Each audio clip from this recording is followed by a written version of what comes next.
Cezayir'in gemileri yalanır.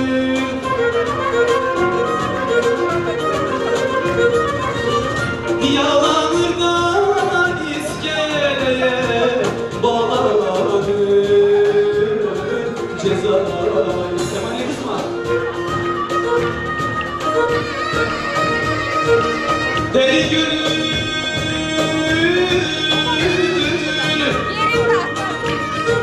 sılasında eğlenir.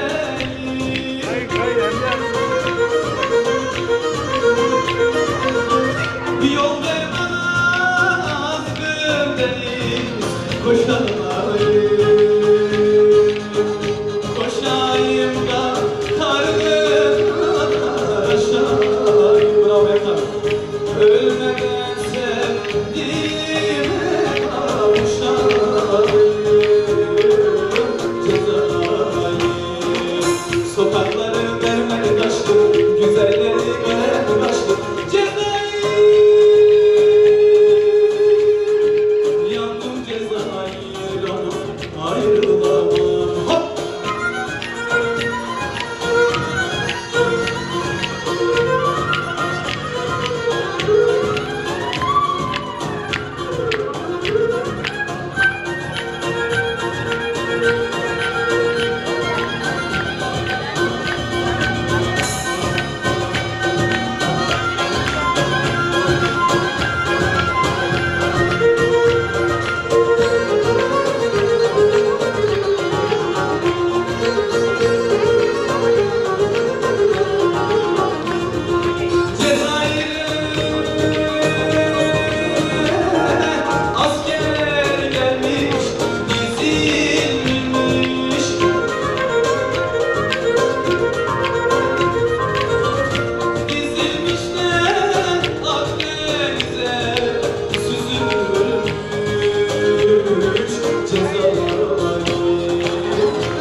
Koşamayım ben Abdullah. Gerçekten oynayamıyorum. Koşayım da aşağıyım. Ölmeden sevdiğime kavuşayım. Cezayir sokakları mermer taşlı, güzelleri gören başlı. Cezayir yandım Cezayir, ayrılamam. Söylemişim toprak penceresinde, toprak penceresinde.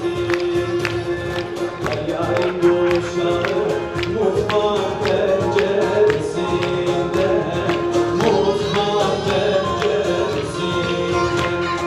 Açıldı harım harım yediğim, olmuşsun düşmanlarım dediğim. Bir çiçeğe açtım sevdanım, benimlerim çıktı sevdanım.